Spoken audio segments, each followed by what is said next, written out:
All right. So last time we were talking about, we started this new topic of work, energy, and power. And so we did an example. We were talking about, we mainly talked about the first part, which is work. And we defined what is work, what does it mean for work to be done. Uh, is it done by the force, or if work is done against the force? What are the different sign conventions that we use? And so these are the things that we talked about in the previous lecture. Then we brought in gravity and saw that how does gravity and work relate with each other. And then similarly, we also saw how does friction and work done is related, right? So then we did an example, a fairly simple example of calculating work done by gravity and by frictional force for an object that rolls down an inclined plane, right? So, well, that's what we did more or less last time. Now we'll be talking about energy, right?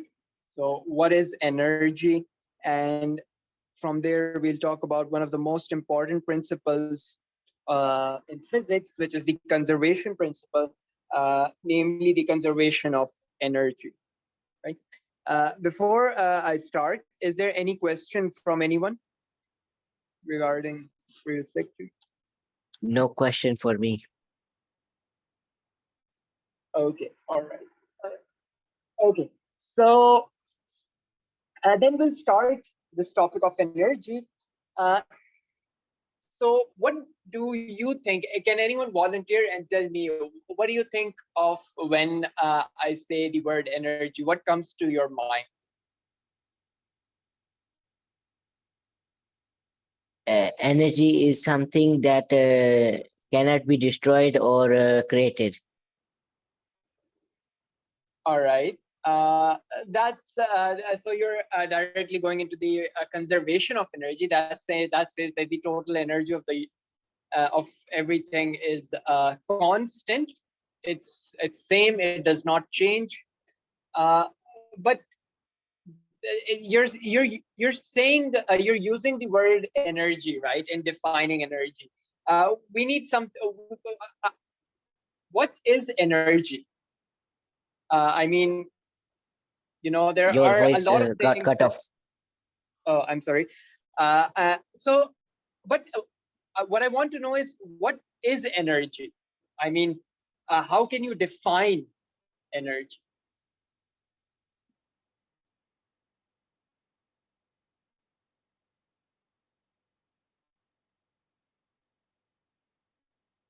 Anyone?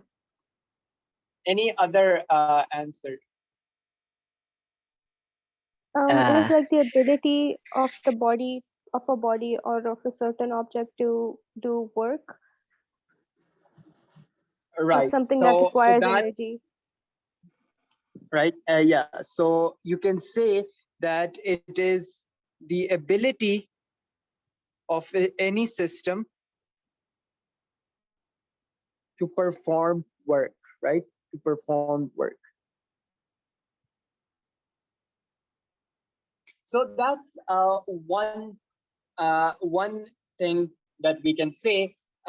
It's the meaning or the meanings of energy in physics can even in physics they can change, right? So but one of the most basic at your level as well is the meaning that you can think of an energy is just the ability, or you can even say it's the capacity of any system to perform work, right?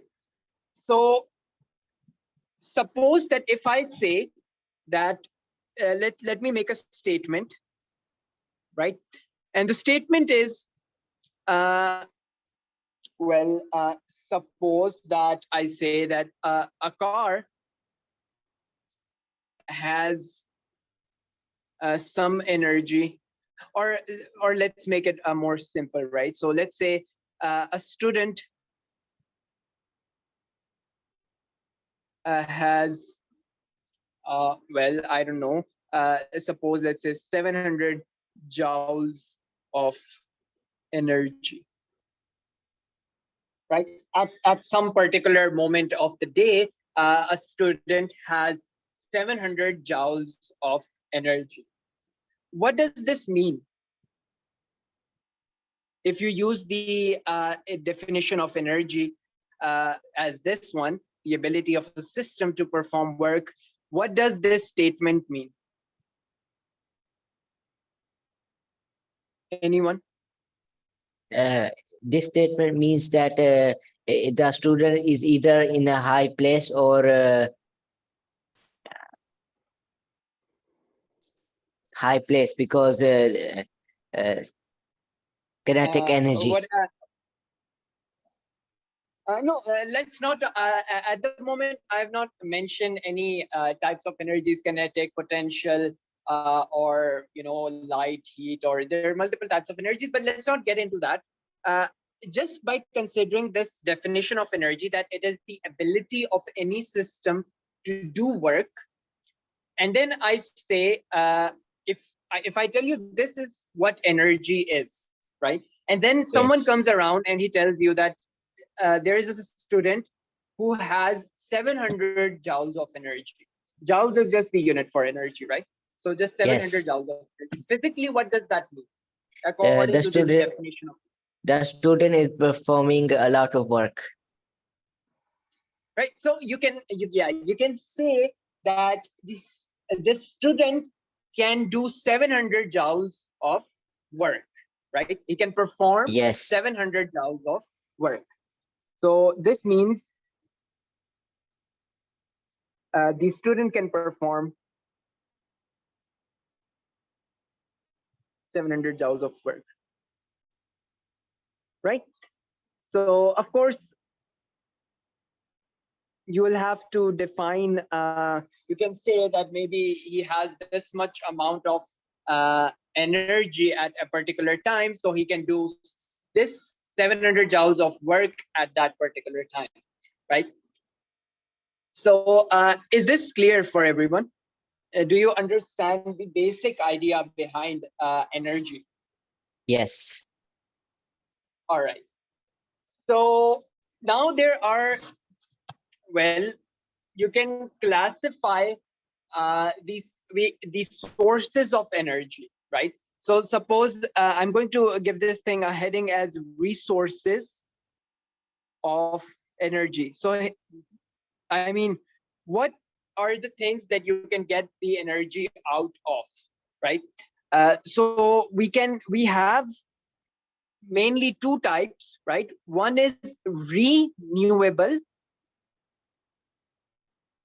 and the other one is non-renewable, right? So, well, the word defines what it is, right?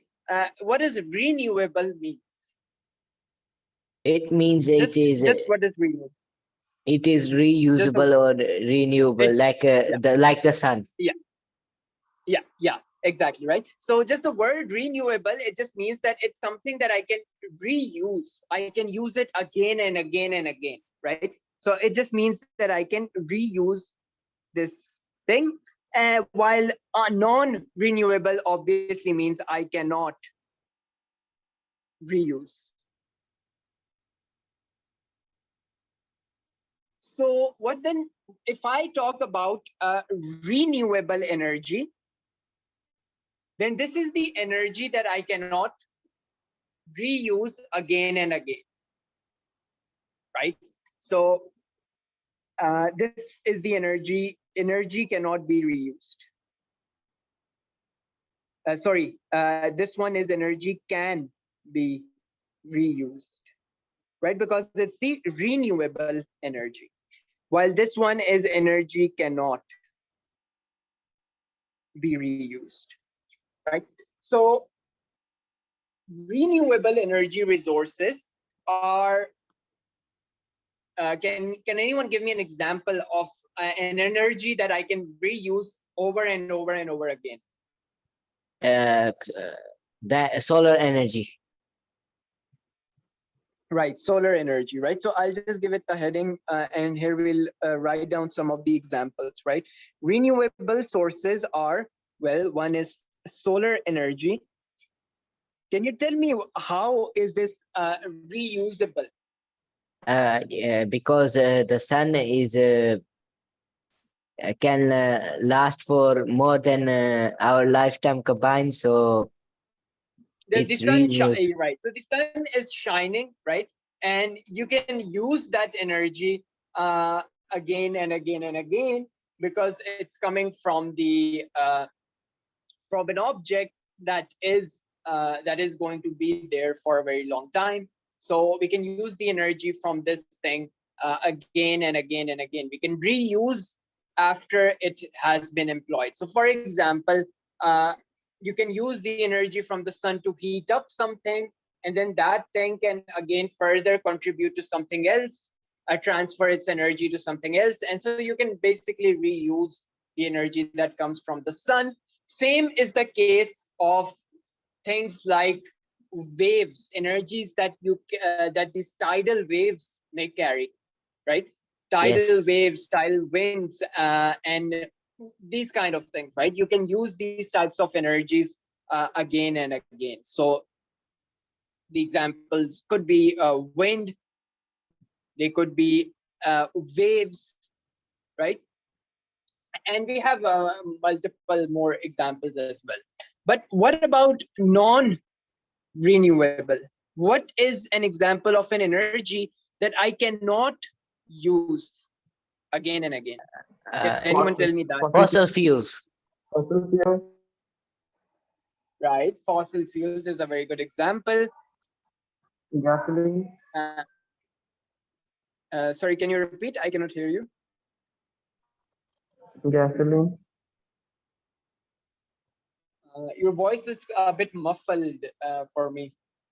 Can you speak again? He said gasoline. He said gasoline. Gas, gas. But I think it is a Uh, part of fossil fuel. well, I mean, yeah, but I mean, you can still separately say it as well. So gas could be also another example. Any other example as well? So I'm going to write gasoline. Any other interesting examples anyone have? Nuclear energy.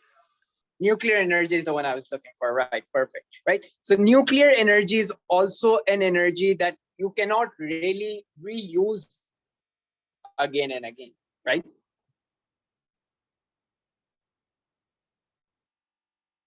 All right. So I mean, these are just some of the examples of the main idea is to understand what does renewable energy resource mean and what does non-renewable energy resource means, and these the what do they mean is contained in this word itself.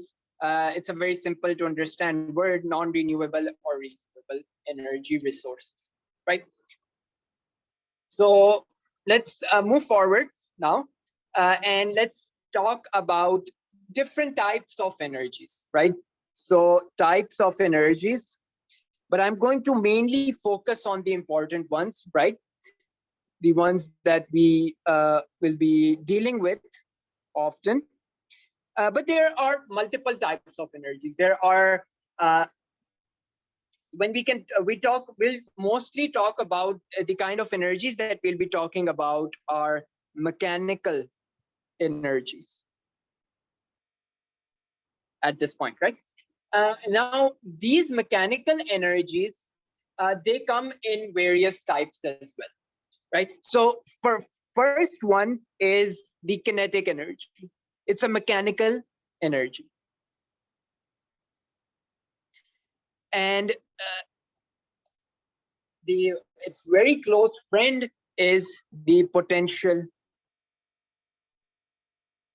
energy, right? So But then again, you can classify potential energies in different types of energies as well. Uh, Things like gravitational potential energy, elastic uh, Yes. energy, right? And then we Yes. have different, what do you call that?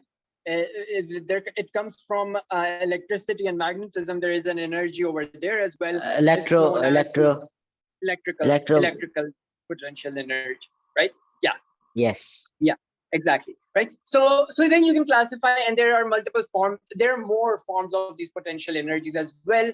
When you study atoms, electrons, and those kind of things, then there are these energies that keep electron binded around this nucleus, and there are potential energies over there as well. But these are the two main energies that we'll be dealing with. There are more, of course. You can get energies from sound. I'm sure you're familiar with the fact that you can break a glass with sound as well, right? Yes. I saw a And video. yeah, so we'll talk about these things when we go into further topics about waves, really. Uh, and then there are energies such as heat energy, the one that can come from the sun as well. Light energy also comes from the sun. And so there are multiple forms. I'm not going to list all of them, but let me just list a few of them. So we have sound, heat, we have a chemical energies as well. These are the energies that you can define these energies. They come from the chemical composition of any material or a substance, right? And then we have internal and nuclear energies as well. But let's not get into their detail. Let's talk about the first. Let's talk about the potential energies, right? Uh, it's very simple to understand. We'll start with the most familiar one, which is the gravitational potential energy, right? So when I say gravitational potential energy, before I must tell you, what do we mean by potential energy? It's Potential energy, yeah, yeah, it's yeah. energy. Go ahead. It is energy that can be used. Like if someone is higher on a higher place, he has more gravitation potential energy. Right, exactly right. So that's gravitational potential energy. Potential energy itself, it comes from the fact that if I have any field, so it can be a gravitational field, can be an electric field, or any type of a field is associated with some type of potential energy. Whenever there is some field, then there is some potential energy, right? The field can give rise to that potential energy. So gravitational potential energy, if I have something in the gravitational field and I'm working against that gravitational field, then the object tends to gain this gravitational potential energy. Let me clear what I mean. Suppose that I have this ground, right? And suppose that I say, I define a coordinate system saying that at the ground, the height is 0 meters, right? And then I have a ball on the ground, but I raise this ball to some height, maybe, I don't know, 10 meters, for example. When I raised this ball, we know that gravity acts downwards, right? We talked about this in the last lecture as well. So the force of gravity, it acts downwards. So I have done work against this force. And if I do that, then the object tends to gain some potential. Whenever I do work against some force, the object gains some potential. In this case, the force is the force of gravity, And that's why the potential is the gravitational potential. Is the idea of potential clear? Yes, clear. All right. So then gravitational potential energy is the energy gained by an object by doing work against the force of gravity, right? So if I elevate something, if I lift something, if it gains any form of height, then that is said to have some potential energy. Of course, you might think something at this point, you should, that this depends on your definition of the coordinate system. What I mean to say is, for example, suppose I'll give you a simple example. This is a building, right? And it's standing on the ground. Obviously, the building stands on the ground, and there are multiple floors on this building, right? So let's say that these are those floors. Suppose that someone is standing on the ground floor, and then we have another person who's standing on, suppose, let me just, for the fun of it, draw it somewhere over here. He's on this floor. Let's say that, actually, I did not need to draw a person, but now suppose that there is a ball on this floor, and this person sees this ball, right? And he says that this is 0. It is at 0 meters, right? Its height is at 0 meters because it's lying on the ground, right? So he'll say that this is 0 meters. And then he throws the ball upwards, and then he'll say that the ball gained some height, right? It gains some height, and then he'll compute the potential energy, right? As simple as that. Then we can have another person, which is this one, and he says that the ball is over here, and he'll say on his floor, suppose they're living in an apartment, he's on the upper apartment. According to him, this second person, the ball is still, he'll say that it's at 0 meters right now. And then he'll throw it up and it will gain some height. And then he'll say that it has gained some height, and it has now some gravitational potential energy. So from here, we run into a problem. And that problem is that, your gravitational potential energy is not fundamental. It depends. The physics changes if we're talking about different people, how they observe, how they define their coordinate system. The physics is changing, meaning the energy is changing. If something like that happens, we don't care about that quantity. So we have to define something that does not change depending on who is measuring it. We can do that if I define change in the gravitational potential energy, or the difference in the gravitational potential energy. That is always going to be a constant, right? So suppose that there is a body over here, and then there is a body over here. This is the same body. Suppose it's at height 0 meters, and it's at some height 10 meters. If I find the change in these two, then that would be the same as the change in if it were over here and if it were over here, and the difference was 10 meters. Now the change is 10 minus 0, right? And this is the height. The formula is really mgh. So actually I should talk about the formula as well. But you can see that the change, if I always find a difference between two numbers, it's going to remain a constant, right? For example, I have 1, 2, 3, 4, 5, 6. These numbers themselves, they are different. But if I were to find 2 minus 1, it's 1. If I were to find 3 minus 2, it's 1. If I were to find 4 minus 3, it's 1. So the difference is a constant, and the number that is a constant is what we want. So that's why talking simply about the gravitational potential is not sufficient. It's not going to work.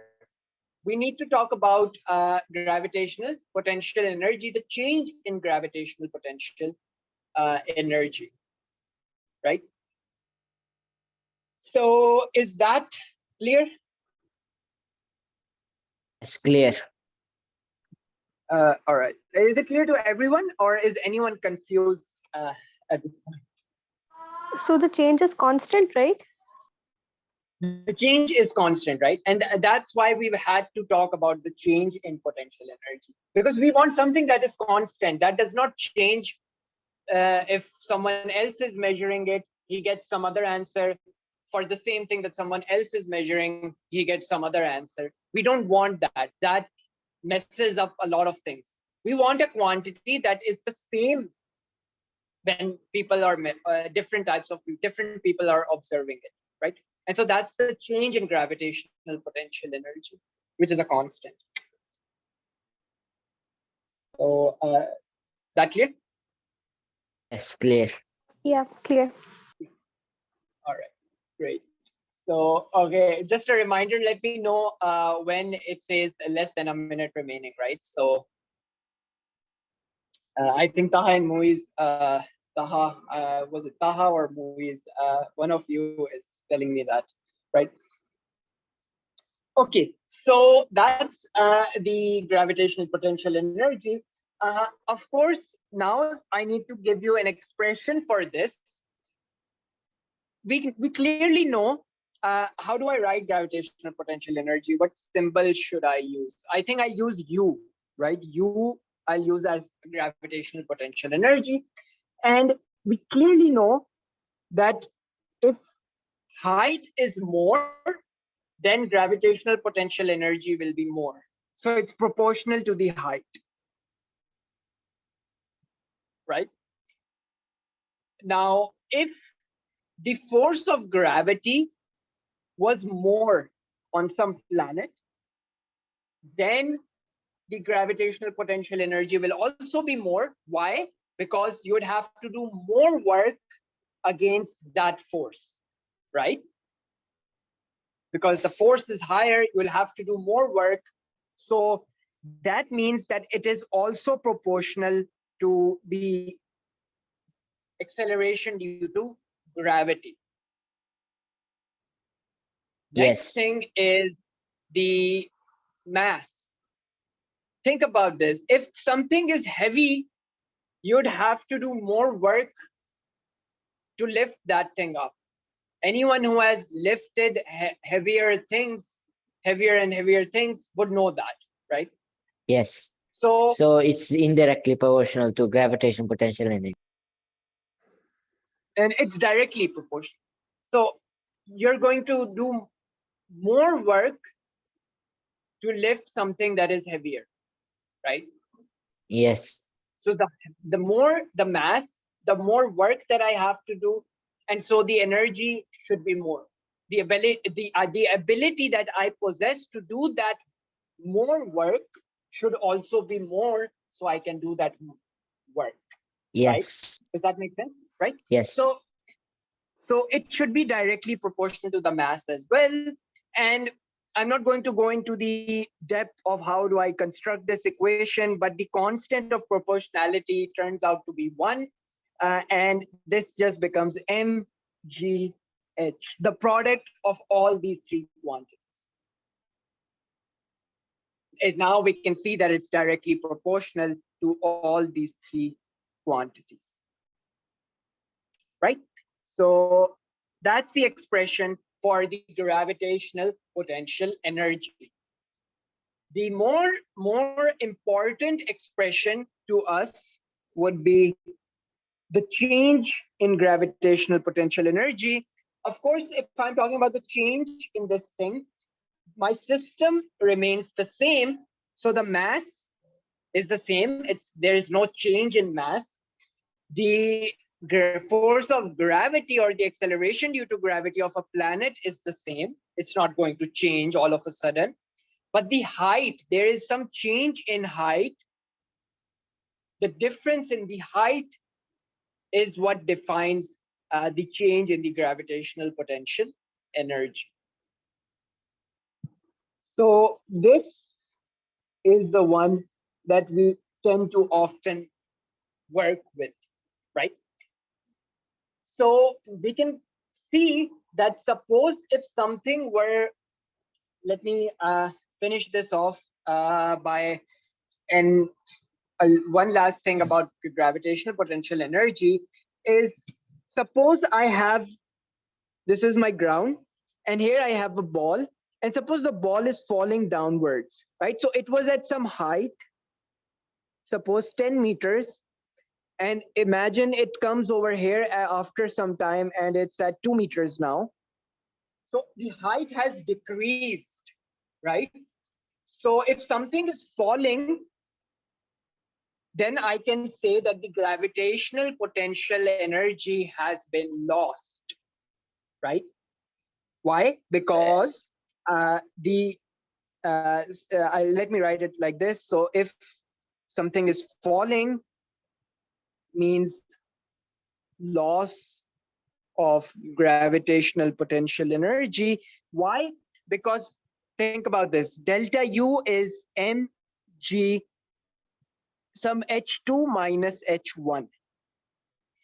h2 is the final height, right? Some later height. h1 is the initial height that the object started off with. So if something is falling, then in this example, this would be change in U is mg, height 2 is 2 meters, and height 1 is 10 meters, the initial height. So 2 minus 10 is a negative number, right? It's minus 8.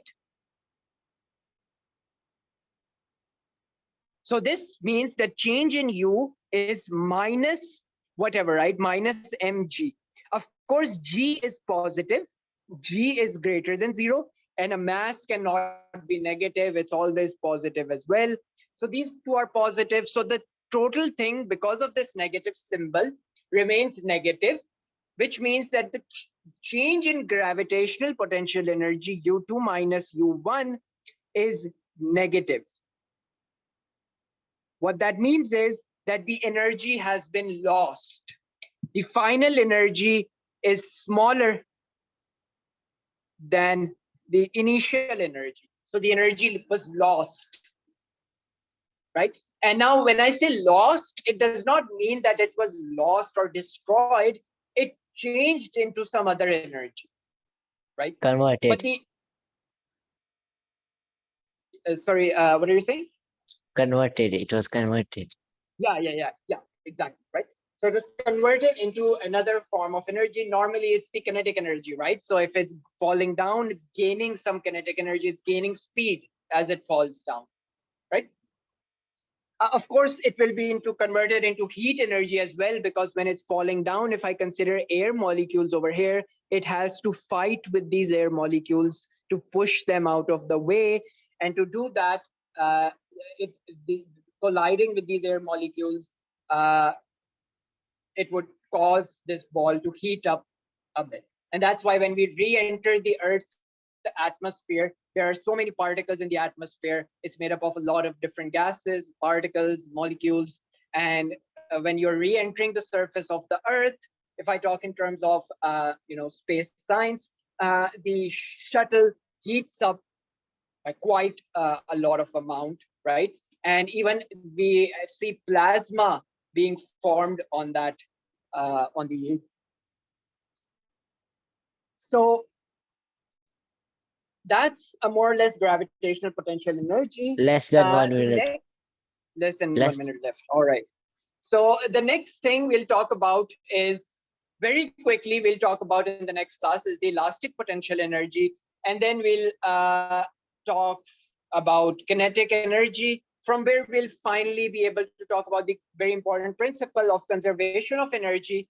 I'll tell you a very interesting example where the law of conservation of energy is actually violated as well, right? But we tend to ignore that.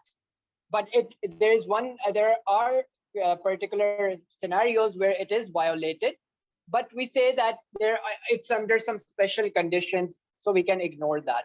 In Newtonian physics, it's ignored, right? And then finally, we'll finish off with the power topic of power, and then we'll move